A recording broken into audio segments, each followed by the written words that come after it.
in Rhondda-Cynon-Taf are sleeping in their church in protest at its planned closure.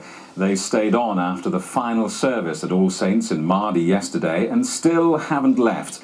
Our reporter Jenny Rees is there for us tonight. Jenny.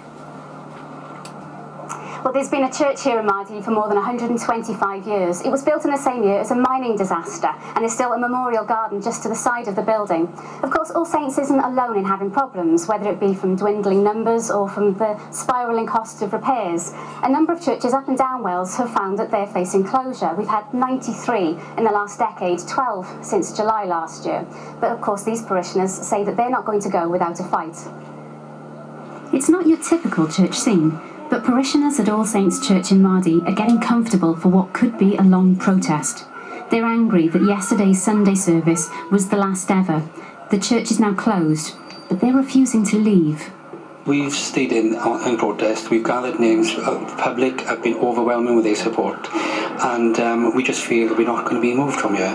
There's people who've been in this church since birth, and they're in their 90s now, and I don't think the decision by the Church in Wales to close this just in the matter of 4 weeks is appropriate, and we believe that the people in this parish need more than that.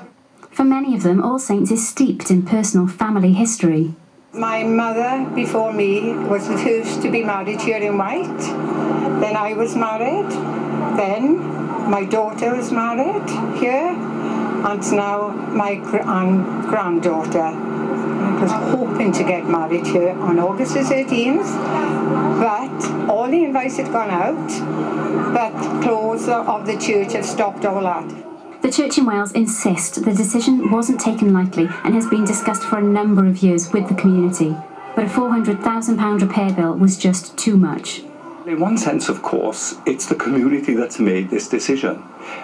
It's the Parochial Church Council, which is the local Parochial Church Council, nothing to do with the Central Church Authority, that petitioned me as the bishop to close this building. In one sense, that came out of the blue. The letter suddenly landed on my desk. But in another sense, I knew that in some ways this was a decision that would have to be made at some point, because 10 years ago we were speaking about the need for repairing this building. A new venue for the church has now been found at the community centre, but since news of the church closure spread, the 20 or so regular churchgoers have now gained the support of many more in the community who are willing to start the fundraising.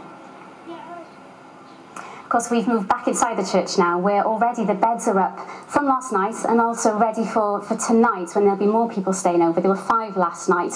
One of them was Sarah Morton. Why was it you felt so strongly that you wanted to stay here last night? We've already lost too many of our historic buildings in Maerdy. We've recently lost, our infant school has been closed down, our workingmen's hall has also been demolished, and we're not prepared to let our oldest building in Maerdy go from us now. We feel we need to fight to keep it and to keep the village looking as pretty as it does. We need older buildings and we need to keep our history in Maerdy.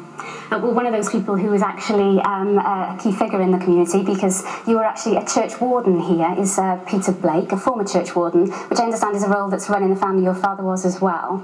Now, the church in Wales would say that this has been something that's been on the cards for a number of years, that you would have known that this was coming, and is this protest just a little bit too late? They'll be absolutely right. We've known for a number of years that we are in difficulty. It could be we've been complacent, but this has come as a short, sharp shock, and we will do something about it. If Llandaff can raise £3.5 million for an organ, I'm certain we can raise 10% of that for a whole church. Now, it was one of the councils which has got members with the community on board that was there and voted for the church to close, and the Church in Wales said that there was no opposition to that. Well, those are the greatest spin doctors, as those more often that win, because politics can be a funny old game. No amendment was put forward. The proposal apparently was that the church closes. The council, the Parochial Church Council, is made up of 10 members from Tylerstown, 10 from Ferndale, 5 from Tylerstown, 5 from Ferndale and 5 from Maerdy. We actually lost the vote by 10 votes. Read into that what you may. And what will you be doing now? We should be encouraging the youth, we should be encouraging the community. We need community support, we need bums on seats, if you like. to get people in, to see what is here, to keep the building open. The church is here. The building is a great part of it. It's appreciated by the community. It's full of artefacts going back to 1885. They can't go. We will do our best to keep it. Peter, thank you. Well, of course, the Church in Wales would say that there's still a very strong presence within the Rhondda Valley. They've got 23 churches, 10 priests, and for the villagers here in Maerdy, they're just hoping that they can remain on that list for a little bit longer. Jamie. Jenny Rees, thank you very much indeed. You're watching Wales Today.